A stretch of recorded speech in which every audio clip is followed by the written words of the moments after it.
ಎಲ್ಲ ಸ್ನೇಹಿತರಿಗೂ ನಮಸ್ಕಾರ. ನನ್ನ ಹೆಸರು ಅಂಬರೀಷ್ ಹಾನಗಲ್ ಅಂತ. ನಾನು MA 4ನೇ ಸೆಮಿಸ್ಟರ್ನ ವಿದ್ಯಾರ್ಥಿ.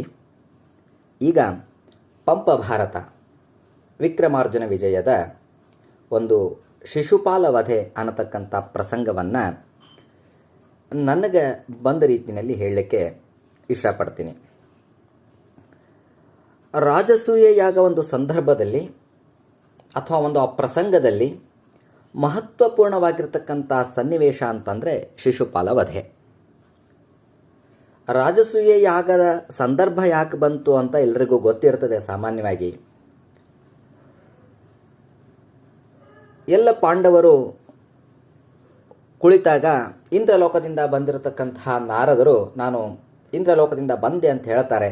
ಆಗ ಧರ್ಮರಾಯ ಕೇಳ್ತಾನೆ, ನಮ್ಮ ಹಿರಿಯರೆಲ್ಲ ಹೇಗಿದ್ದಾರೆ ಅಲ್ಲಿ, ನಮ್ಮ ತಂದೆಯವರು ಹೇಗಿದ್ದಾರೆ ಅಂತ ಕೇಳಿದಾಗ ನಾರದರು ಹೇಳ್ತಾರೆ, ಇಲ್ಲಪ್ಪ, ಪಾಂಡುರಾಜ ಚಿಂತಿತನಾಗಿದ್ದಾನೆ, ನೆಮ್ಮದಿಯಿಂದ ಇಲ್ಲ.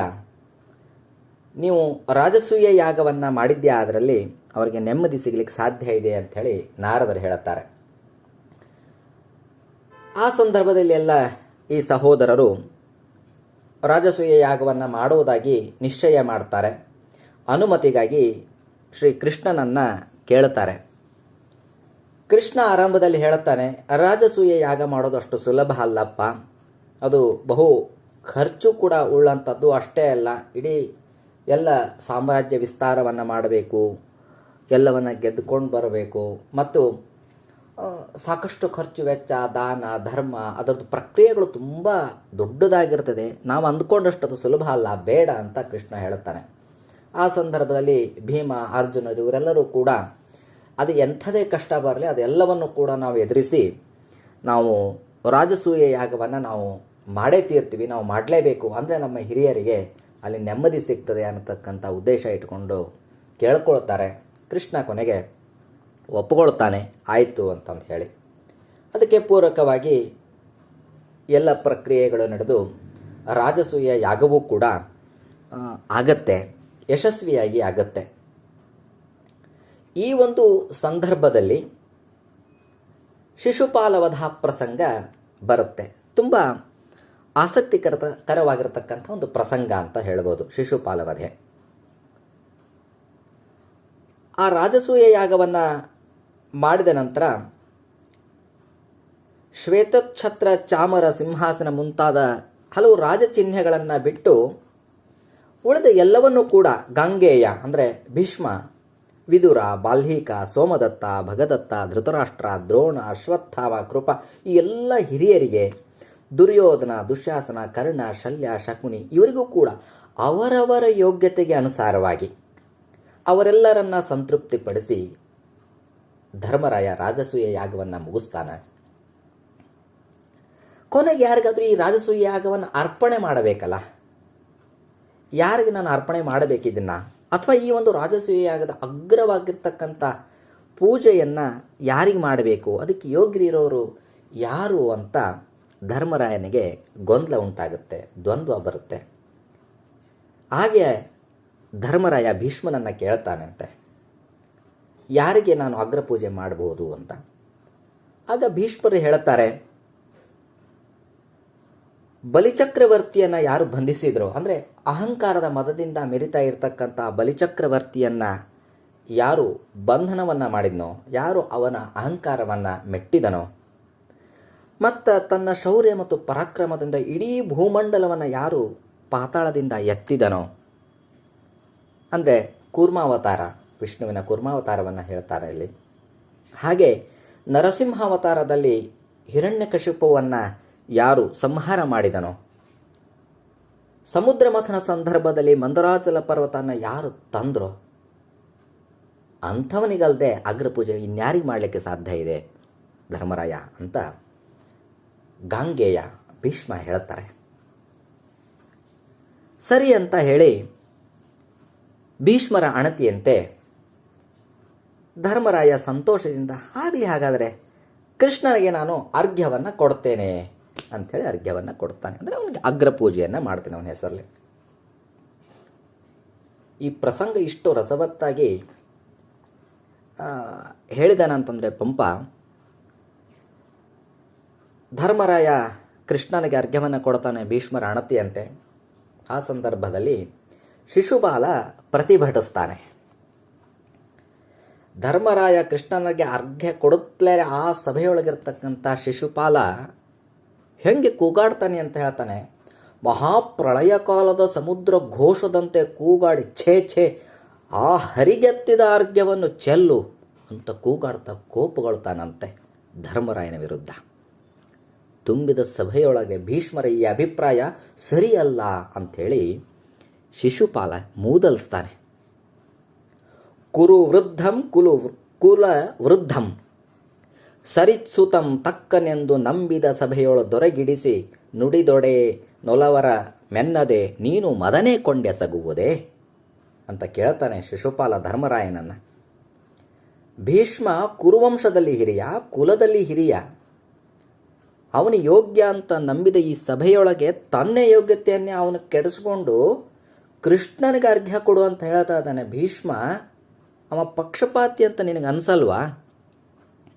ಭೀಷ್ಮ ಹೇಳಿದ್ದನ್ನೇ ಅಂಗೀಕರಿಸಿ ನೀನು ಹಾಗೆ ಮಾಡ್ತಿಲ್ಲ, ಇದು ಸರಿಯಲ್ಲ ಅಂಥೇಳಿ ಶಿಶುಪಾಲ ಧರ್ಮರಾಯನಿಗೆ ಹೇಳ್ತಾನೆ.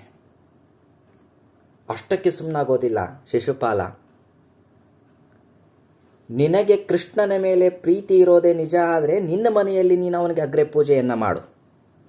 ಆದರೆ ಈ ಯಜ್ಞದ ರಾಜರ ಸಭೆಯಲ್ಲಿ ನೆನಪಿಸಿಕೊಳ್ಳಲು ಆಗದ ಆ ದುರಾತ್ಮನಿಗೆ ಅಗ್ರ ಪೂಜೆಯನ್ನು ಕೊಡೋದು ಸರಿಯಲ್ಲ ಅಂತ ಹೇಳ್ತಾನೆ.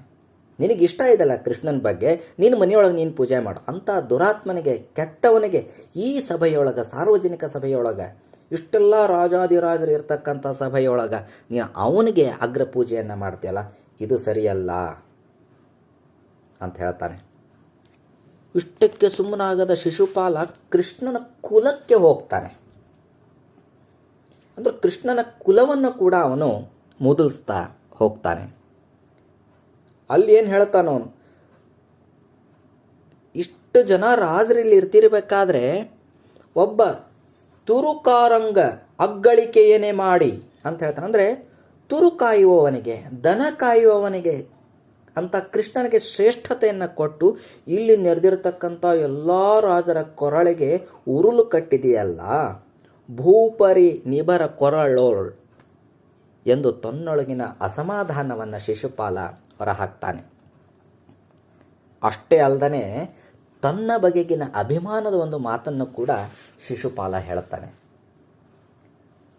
ದೇವತೆಗಳನ್ನೆಲ್ಲ ಕಾಲಿಗೆ ಬೀಳುವ ಹಾಗೆ ಮಾಡಿ ಸಮಸ್ತ ಭೂಮಂಡಲದ ರಾಜರುಗಳನ್ನು ಕೆಳಗುರುಳುವ ಹಾಗೆ ಮಾಡಿದ ಪರಾಕ್ರಮದ ಗರ್ವದಿಂದ ಕೂಡಿದ ನಾನು ಇಲ್ಲಿರುವಾಗ ಸಾಮಾನ್ಯನಾದ ದನ ಕಾಯೋನಿಗೆ ನೀನು ಅಗ್ರ ಪೂಜೆಯನ್ನು ಮಾಡುತ್ತೀಯಲ್ಲ, ನೀನು ಮಾಡಿದ ರಾಜಸೂಯ ಯಾಗ ಹೇಗಾಯ್ತು ಗೊತ್ತಾ ಅಂತ ಕೇಳ್ತಾನೆ ಶಿಶುಪಾಲ ಧರ್ಮರಾಯನಿಗೆ.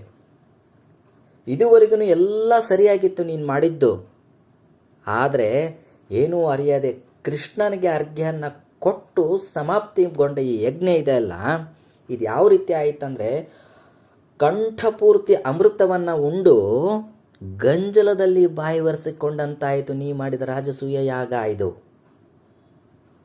ಅಂಥೇಳಿ ಶಿಶುಪಾಲ ಧರ್ಮರಾಯನನ್ನು ಕುರಿತು ಹೇಳುತ್ತಾನೆ. ಕೃಷ್ಣನನ್ನು ಮೂದಲಿಸ್ತಾನೆ.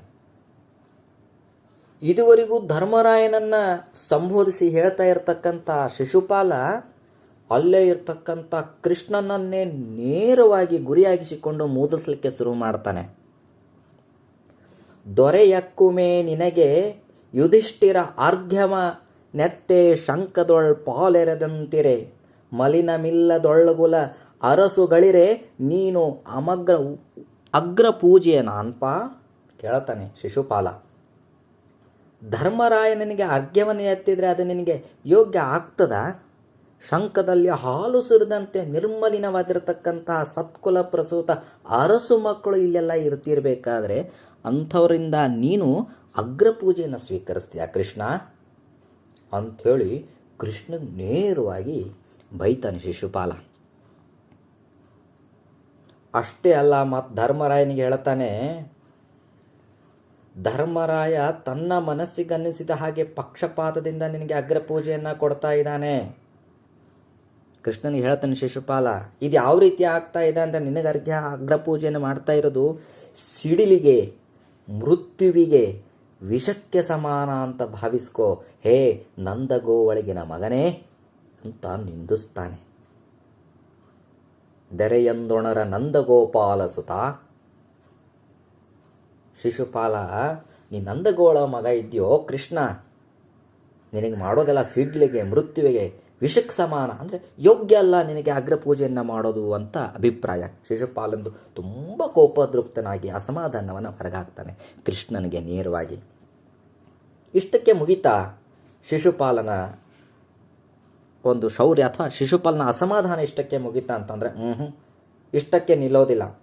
ಕೃಷ್ಣನ ಕುಲ, ಕೃಷ್ಣನ ಮನೆ, ಅವನ ಪತ್ನಿ ಎಲ್ಲರನ್ನೂ ಕೂಡ ಒಂದು ಹೀನ ಪ್ರವೃತ್ತಿಗೆ ಆ ದುರುಳ ಶಿಶುಪಾಲ ಮುಂದಾಗ್ತಾನೆ. ಏನು ಹೇಳ್ತಾನೆ ಮುಂದೆ? ಮನೆ ನಿನಗೆ ನಂದಗೋಪಾಲನ ಮನೆ, ತುರುಗಾರ್ತಿ ನಿನ್ನ ಮನೆ ವೆಂಡತಿ. ಆಕಿನೂ ದನ ಕಾಯಕಿ, ನಂದಗೋಪಾಲನ ಮನೆನೇ ನಿನ್ನ ಮನೆ. ಪಚ್ಚನೆ ಪಸಿಯ ಗೋವನೈ ಕರಮಯದೆ ನಿನ್ನಳವಿಗಳವ ನರಿಯದೆ ನೆಗಳದೈ. ನಿನಗೆ ನಂದಗೋಪಾಲನೆಯದೇ ಮನೆ, ನಿನ್ನ ಹೆಂಡತಿ ಆಕಿನೂ ದನ ಕಾಯೋಳೆ. ಹಚ್ಚನ ಹಸಿಯ ದನಗಾಯಿ ನೀನು. ನಿನ್ನ ಯೋಗ್ಯತೆ ಏನಂತ ತಿಳಿಲಾರದೆ ನೀನು ಅವಿನಯದಿಂದ ನಡೆದುಕೊಂಡಿಯಲ್ಲ. ಎಲ್ಲ ಮುರಾಸುರರು ನಿನ್ನ ಮೇಲೆ ಬಿದ್ದು ನಿನ್ನ ಕಟ್ಟಿ ಹಾಕಿದಾಗ ನೀ ಸೋತದ್ದು ನೀ ಮರ್ತೇನು? ನಿನಗೆ ಹಾಕಿದ ಹಿಂಗೈ ಗಂಟನ ಬಾಣದಿಂದ ಬಿಡಿಸಿದ ಇಲ್ಲೇ ಇದ್ದಾರಲ್ಲ ಭೀಷ್ಮ, ಅವರನ್ನು ಮರ್ತೀಯ? ನಿನ್ನ ಸೋಲೆಂಬುದು ಇಂಥದ್ದೆಂಬುದುಂಟೆ? ಎಷ್ಟು ಹೇಳಬೇಕು ನಿನ್ನನ್ನು ಇಂಥವು? ರಾಕ್ಷಸರಿಗೆ ಯಮಸ್ವರೂಪನಾದ ಧನುಜಾಂತಕ ಅಂತ ನಿನ್ನ ಹೆಸರಿತ್ತಲ್ಲ, ಇದು ನಾನು ಹುಟ್ಟೋದಕ್ಕಿಂತ ಮುಂಚೆ ಬಂದಿರಬಹುದು, ಆದರೆ ನನ್ನ ಮುಂದೆ ಈ ಹೆಸರು ಸಲ್ತದಾಯಿತು ಅಂತ ಕೃಷ್ಣನಿಗೆ ಬಾಯಿಗೆ ಬಂದ ಹಾಗೆ ಶಿಶುಪಾಲ ಬೈತಾನೆ. ಮುಂದೇನು ಹೇಳ್ತಾನೆ ಶಿಶುಪಾಲ ಅಂತಂದರೆ, ನಾನಿರುವ ಸಭೆಯಲ್ಲಿ ಅರ್ಘ್ಯವನ್ನು ಸ್ವೀಕರಿಸಲು ಆಸೆ ಪಟ್ಟ ನಿನ್ನ ಬಿಸಿ ರಕ್ತವನ್ನು ಈ ಸಭೆಯ ಸಮ್ಮುಖದಲ್ಲಿಯೇ ಕುಡಿಯದಿದ್ದರೆ ಶಿಶುಪಾಲನೆಂಬ ನನ್ನ ಹೆಸರಿಗೆ ಅವಮಾನ ಅಂತ ಹೇಳ್ತಾನೆ. ಅಬ್ಬಾ, ಜಗದ್ವಂದನೆ ಆದ ಕೃಷ್ಣನಿಗೆ ಶಿಶುಪಾಲ ಹೇಳ್ತಕ್ಕಂಥ ಮಾತನ್ನು ಇಷ್ಟು ಚೆನ್ನಾಗಿ ಕಟ್ಕೊಟ್ಟಿದ್ದಾನೆ ಅಂದರೆ ಪಂಪ, ನಾನಿರುವ ಸಭೆಯಲ್ಲಿ ಅನಿರ್ಧ ಸಭೆಯೋಳು ಅರ್ಘ್ಯಮಂ ನಾನಲ್ಕಾಟಿಸಿದ ನಿನ್ನ ಬಿಸಿ ನೆತ್ತರ ನಿಂತಿ ನೆರವಿ ನೋಡೆ, ಕುಡಿಯದೊಡೇನೋ ಶಿಶುಪಾಲನೆಂಬ ಪೆಸರೆಸೆದುಪದೆ. ಕೇಳ್ತಾನೆ, ನನ್ನ ಹೆಸರಿಗೆ ಅವಮಾನ ಅದು.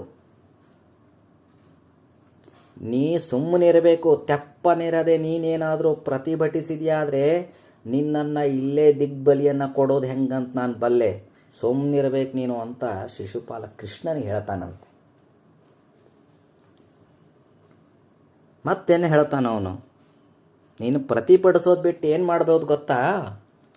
ಅವನಿಗೊಂದು ಪರಿಹಾರ ಸೂಚಿಸೋ ರೂಪದಲ್ಲಿದೆ. ಕೃಷ್ಣನಿಗೆ ಒಂದು ಅವಕಾಶ ಕೊಡ್ತೀನಿ ನಿನಗೆ ಅಂತ ಅನ್ನೋ ನಿಟ್ಟಿನೊಳಗೆ ಶಿಶುಪಾಲ ಹೇಳ್ತಾನೆ, ಅರಿಯದಿದಂ ಮಾಡಿದೇನೆ ಎನ್ನರಿಯಮಿಕೆಗೆ ಸೈರಿಸೆಂದು ನೀನು ಸಭೆಯೊಳ ಕಾಲ್ಗೆರೆಗಿ. ಇದನ್ನು ನಾನು ತಿಳಿದೆ ಹಿಂಗೆ ಮಾಡಿಬಿಟ್ಟೆ ಅಂದರೆ, ಧರ್ಮರಾಯ ಕೊಡ್ತೀನಿ ಅಗ್ರ ಪೂಜೆ ನಿನಗೆ ಮಾಡ್ತೀನಿ ಅಂದ ತಕ್ಷಣ ನಾನು ಬಂದ್ಬಿಟ್ಟೆ, ಇದನ್ನು ನಾನು ತಿಳಿಲಾರ್ದೆ ಮಾಡಿದೆ, ನಾನು ತಿಳಿಗೇಡುತ್ತೆ, ನಮ್ಮನ್ನು ಕ್ಷಮಿಸು ಶಿಶುಪಾಲ ಅಂಥೇಳಿ ಈ ಇಡೀ ತುಂಬಿದ ಸಭೆಯೊಳು ನನ್ನ ಕಾಲಿಗೆ ಬಿದ್ದು ಬೇಡ್ಕೊ ನೀನು, ಅಂದರೆ ನಾನು ನಿನ್ನನ್ನು ಕೊಲ್ಲದೆ ಉಳಿಸ್ತೀನಿ ಕೃಷ್ಣ ಅಂಥೇಳಿ ಶಿಶುಪಾಲ ಮಾತಾಡ್ತಾನೆ. ಈ ಚಿತ್ರಣವನ್ನು ಪಂಪ ಎಷ್ಟು ಚೆನ್ನಾಗಿ ಕಟ್ಟಿಕೊಟ್ಟಿದ್ದಾನ ಅಂತಂದರೆ, ರಾಜಸೂಯಾಗ ಮುಗಿದಿದೆ, ಧರ್ಮರಾಯ ಅಗ್ರ ಪೂಜೆಯನ್ನು ಮಾಡಬೇಕಾಗಿದೆ, ಎಲ್ಲ ರಾಜಾದಿರಾಜರು ಭೀಷ್ಮಾದಿಗಳನ್ನು ಸೇರಿಕೊಂಡು ಎಲ್ಲರೂ ಸಭೆಯೊಳಗೆ ಇದ್ದಾರೆ. ಆ ಸಂದರ್ಭದಲ್ಲಿ ಅಗ್ರ ಪೂಜೆಗೆ ಅಂತಂದು ಹೇಳಿ ಭೀಷ್ಮನ ಅಣತಿಯಂತೆ ಕೃಷ್ಣನನ್ನು ಕರೆದಿದ್ದಾನೆ ಧರ್ಮರಾಯ. ಕೃಷ್ಣ ಬಂದು ನಿಂತಿದ್ದಾನೆ, ಇನ್ನೇನು ಅರ್ಘ್ಯ ಕೊಡ್ತಿದ್ದಾನೆ. ಅಷ್ಟರಲ್ಲಿ ಶಿಶುಪಾಲ ತನ್ನ ಪ್ರತಿಭಟನೆಯನ್ನು, ತಕರಾರನ್ನು ಶುರು ಮಾಡ್ತಾನೆ, ಸಿಟ್ಟಿಗೇಳ್ತಾನೆ, ಕೋಪೋದ್ರಿಕ್ತನಾಗ್ತಾನೆ, ತುಂಬ ಹೀನವಾಗಿ ಕೃಷ್ಣನನ್ನು ಬಾಯಿಗೆ ಬಂದಂತೆ ಬೈತಾನೆ. ಈ ಪ್ರಸಂಗವನ್ನು ಇಷ್ಟು ಕಣ್ಣಿಗೆ ಕಟ್ಟುವಂತೆ ಪಂಪ ಕಟ್ಟಿಕೊಟ್ಟಿದ್ದಾನೆ ಅಂತಂದರೆ, ಇಷ್ಟೆಲ್ಲ ಸಿಟ್ಟಿಗೆದ್ದಾಗ ಶಿಶುಪಾಲ ಅವನಿಗೆ ಅವನ ಸ್ಥಿತಿ ಹೇಗಿತ್ತು, ಹೇಗೆ ಕಾಣ್ತಾ ಇದ್ದ ಅವನು ಅಂತ ಹೇಳ್ತಾನೆ. ಪೊಳೆದುಳುಕುವ ಕುಡುದೋಡೆಯ ಪೊಳಪು ನೊಸಲ್ಗಡರ್ದು ಹಣೆ ಪೊಡರುವ ಪುರ್ವೆಸೆವಿನಮ ಅಳ್ವೈಸುವ ಮುಳಿಸಿನ ದಳ್ಳುರಿ. ಅಂದರೆ ಕೋಪದಿಂದ ಆತನ ಶರೀರ, ಅಂದರೆ ಶಿಶುಪಾಲನ ಶರೀರ ನಡುಗ್ತಾ ಇತ್ತಂತೆ. ಕೋರೆದಾಡೆಗಳು ಹೊಳಿತಾ ಇದ್ವಂತೆ. ಹಣೆಯವರೆಗೆ ಅವನ ಹುಬ್ಬುಗಳು ವಿಕಟಿಸ್ತಾ ಇದ್ವಂತೆ. ಅಂದರೆ ಅಷ್ಟು ಕೋಪದೃಕ್ತ ಆಗಿದ್ದ ಶಿಶುಪಾಲ ಅಂತ ಪಂಪ ಹೇಳ್ತಾನೆ. ಹೀಗೆ ತನ್ನ ಮನಸ್ಸಿಗೆ ಬಂದ ಹಾಗೆ ಕೃಷ್ಣನನ್ನು ಹೀನಾಮಾನವಾಗಿ ಬೈದು ತನ್ನೊಳಗಿನ ಕೋಪಾನತಂತ ಅಗ್ನಿಯನ್ನು ತಣಿಸ್ಕೊಳ್ತಾನಂತೆ ಶಿಶುಪಾಲ. ಹಾಗಾದರೆ ಕೃಷ್ಣ ಎಲ್ಲ ಸುಮ್ಮನೆ ಇದ್ದ, ಇಷ್ಟೆಲ್ಲ ಕೇಳಿಕೊಂಡು ಕೃಷ್ಣ ಹೆದರಿದ್ನ ಶಿಶುಪಾಲನಿಗೆ ಅಂತಂದರೆ ಕೃಷ್ಣ ಸುಮ್ಮನೆ ಇದ್ನಂತೆ, ಏನೂ ಪ್ರತಿಕ್ರಿಯೆ ಮಾಡಿರಲಿಲ್ಲ. ಆವಾಗ ಇಷ್ಟೆಲ್ಲ ಆದಮೇಲೆ ಕೃಷ್ಣ ಒಂದು ಪ್ರತಿಕ್ರಿಯೆ ಕೊಡ್ತಾನಂತೆ.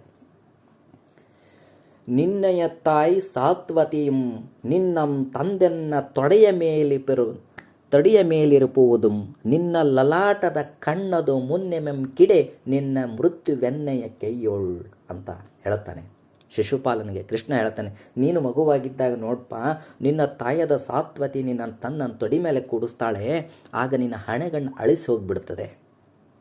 ಆವಾಗ ಗೊತ್ತಾಗುತ್ತೆ ನಿನ್ನ ಸಾವು ನನ್ನಂದನೆ ಅನ್ನೋದು ಗೊತ್ತಾಗುತ್ತೆ.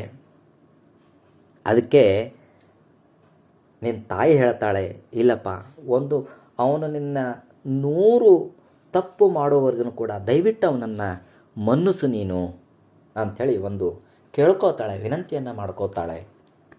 ಅಂದರೆ ನನಗನ್ಸುತ್ತೆ, ಅಂದರೆ ಇವ 100 ಅವನಿಗೆ ಬೈಲಿಕ್ಕೆ ಸಾಧ್ಯ ಇಲ್ಲ, ಬೈಲಿಕ್ಕಿಲ್ಲ. ಆ ಕ್ಷಣದಿಂದ ಆದರೂ ಆ ಕಾರಣಕ್ಕಾದರೂ ಕೂಡ ನನ್ನ ಮಗ ಉಳಿಬಹುದು ಅನ್ನೋದು ಒಂದು ತಾಯಿ ಪ್ರೀತಿ ಅಥವಾ ತಾಯಿ ಕಾಳಜಿ ಇರ್ಬೋದು ಶಿಶುಪಾಲನ ತಾಯಿದು. ಯಾಕೆ ಆ ರೀತಿಯಾಗಿ 100 ಬೈಯೋವರೆಗೂ ನನ್ನ ಮನ್ನಿಸು ಅಂತಂದು ಕೇಳ್ಕೊಂಡಿರ್ತಾಳೆ.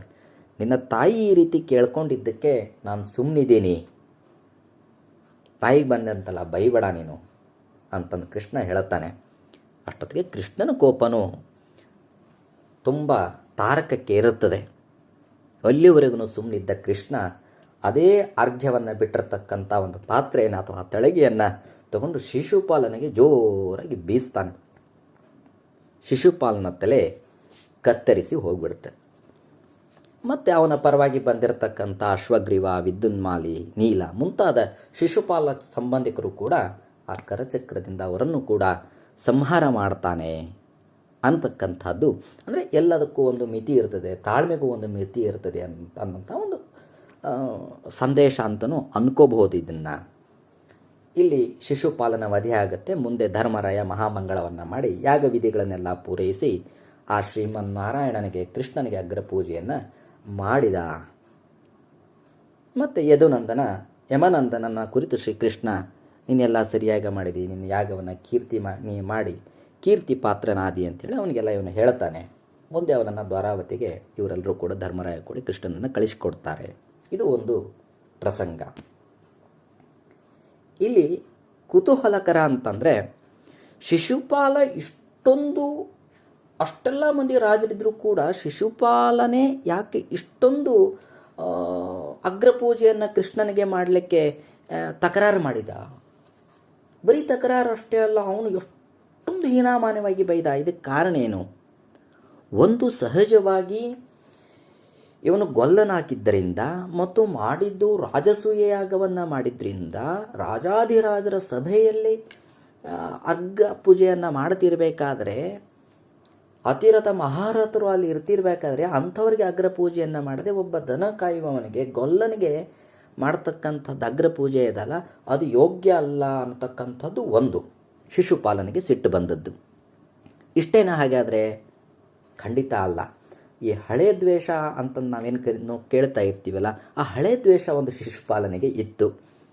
ಏನು ಶಿಶುಪಾಲನಿಗೆ ಹಳೆ ದ್ವೇಷ ಇತ್ತು ಅಂತಂದರೆ, ಕೃಷ್ಣನ ಪತ್ನಿಯಾದ ರುಕ್ಮಿಣಿ ಏನಿರ್ತಾಳಲ್ಲ, ಅಂದರೆ ರುಕ್ಮಿಣಿಯನ್ನು ಮೊದಲು ಶಿಶುಪಾಲನಿಗೆ ಕೊಟ್ಟು ಮದುವೆ ಮಾಡಬೇಕು ಅಂತಂದು ಹೇಳಿ ಅದು ನಿಶ್ಚಿತಾರ್ಥ ಆಗಿರುತ್ತೆ. ಆದರೆ ರುಕ್ಮಿಣಿಗೆ ಶಿಶುಪಾಲನನ್ನು ಮದುವೆ ಮಾಡ್ಕೊಳ್ಳೋಕ್ಕೆ ಇಷ್ಟ ಇರೋದಿಲ್ಲ. ನಿಶ್ಚಿತಾರ್ಥ ಆಗಿರ್ತದೆ, ಮರುದಿನ ಇನ್ನೇನು ಮದುವೆ ಇರ್ತದೆ. ಅಂಥ ಸಂದರ್ಭದಲ್ಲಿ ಇನ್ನು ತನ್ನನ್ನು ಆ ಶಿಶುಪಾಲನಿಗೆ ಕೊಟ್ಟು ಮದುವೆ ಮಾಡ್ತಾರೆ ಅಂತಂದೆಲ್ಲ ಗೊತ್ತಾದಮೇಲೆ ಹೇಗೋ ಅವಳು ಕೃಷ್ಣನಿಗೆ ರುಕ್ಮಿಣಿ ಈ ಒಂದು ಸಂದೇಶವನ್ನು ತಲುಪಿಸ್ತಾಳೆ, ಮಾಹಿತಿಯನ್ನು ತಲುಪಿಸ್ತಾಳೆ. ಆಗ ಕೃಷ್ಣ ಆ ರುಕ್ಮಿಣಿಯನ್ನು ತಾನು ಕರೆದುಕೊಂಡು ಹೋಗಿ ಮದುವೆ ಆಗ್ತಾನೆ. ಅಂದರೆ ತನಗೆ ಸಿಗಬೇಕಾಗಿದ್ದ ರುಕ್ಮಿಣಿಯನ್ನು ಕೃಷ್ಣ ತಾನು ಮದುವೆ ಮಾಡಿಕೊಂಡ ಅನ್ನತಕ್ಕಂಥ ಒಂದು ಹಳೆ ದ್ವೇಷ ಇರ್ತದೆ. ಆದರೆ ಅಲ್ಲಿ ರುಕ್ಮಿಣಿಗೆ ಮನಸ್ಸಿರೋದಿಲ್ಲ. ರುಕ್ಮಿಣಿಗೂ ಒಂದು ಮನಸ್ಸಿದ್ದು ಕೃಷ್ಣ ಅವಳನ್ನು ಬಲವಂತಾಗಿ ಎಳ್ಕೊಂಡು ಬಂದ ಅಂತಿಲ್ಲ. ಇದಕ್ಕೆ ಸಂಬಂಧಪಟ್ಟ ಹಾಗೆ ದಾಸರು ಒಂದು ಪದ ನೆನಪಾಗುತ್ತೆ ನನಗಿಲ್ಲಿ. ದಾಸರು ಒಂದು ಪದ ಅಂತಂದರೆ ಇದೇ ಸನ್ನಿವೇಶ ಹೇಳ್ತಾರೆ, ಒಂದು ಕಡೆಗೆ ಪ್ರಸ್ತಾಪ ಮಾಡ್ತಾರೆ. ಈ ಆಡಪೋಗೋಣ ಬಾರು ರಂಗ ಕೂಡಿ ಯಮುನಾ ತೀರದಲ್ಲಿ ಅನ್ನೋಂಥ ಒಂದು ಪದ್ಯದೊಳಗೆ ಬರ್ತದೆ. ಹೇಳ್ತಾರೆ ಅವರು, ಶಿಶುಪಾಲನ ವಲ್ಲಳಂತೆ ನಿನಗೆ ಓಲೆ ಬರೆದಳಂತೆ. ಅಂದರೆ ಅರ್ಥ, ರುಕ್ಮಿಣಿಗೆ ಶಿಶುಪಾಲನ ಮದುವೆಯನ್ನು ಮಾಡ್ಕೊಳ್ಳೋಕ್ಕೆ ಇಷ್ಟ ಇರಲಿಲ್ಲ ಅಂತ. ಆದ್ದರಿಂದ ಆ ಸಂದರ್ಭದಲ್ಲಿ ಅವನು ಕೃಷ್ಣ ಅವಳನ್ನು ಕರ್ಕೊಂಡು ಬಂದಿರ್ತಾನೆ ಅಂತ. ಅಂದರೆ ಈ ರೀತಿಯಾಗಿ ಕೃಷ್ಣನನ್ನು ಕಂಡ್ರೆ ಶಿಶುಪಾಲನೆಗೆ ಆಗ್ತಾ ಇರಲಿಲ್ಲ.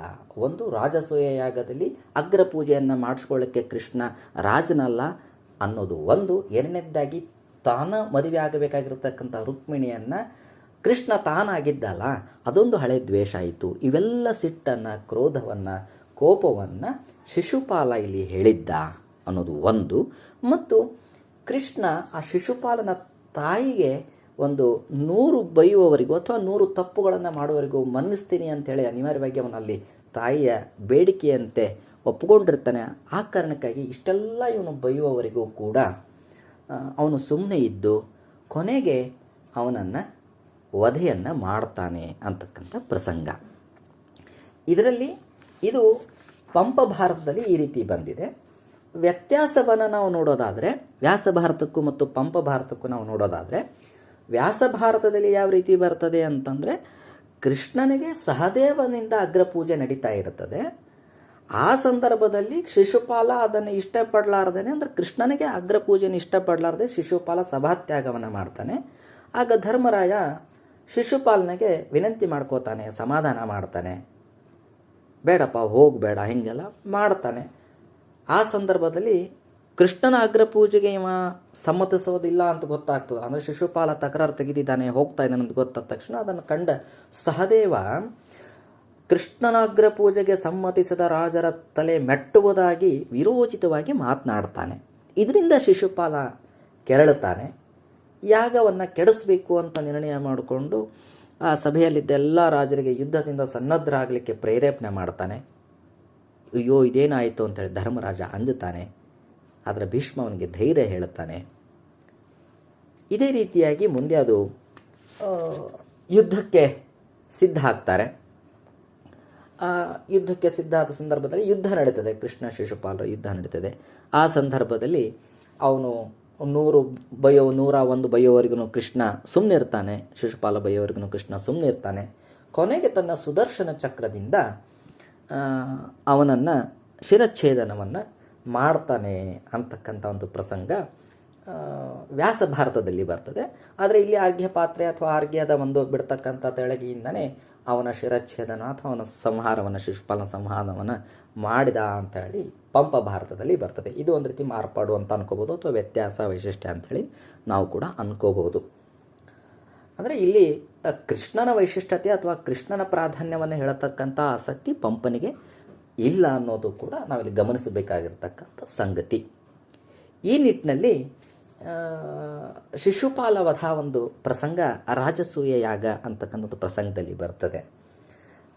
ಇದು ಕೂಡ ನನಗೆ ಯಾಕೋ ಈ ಒಂದು ಪ್ರಸಂಗ ತುಂಬ ಇಷ್ಟ ಆಯಿತು ಅಂತ ನನಗೆ ಬಂದ ರೀತಿಯಲ್ಲಿ ಹೇಳಲಿಕ್ಕೆ ಇಷ್ಟಪಡ್ತೀನಿ. ದಯವಿಟ್ಟು ಏನಾದರೂ ತಪ್ಪಿದರೆ ದಯವಿಟ್ಟು ಕ್ಷಮಿಸಿ. ಧನ್ಯವಾದಗಳು.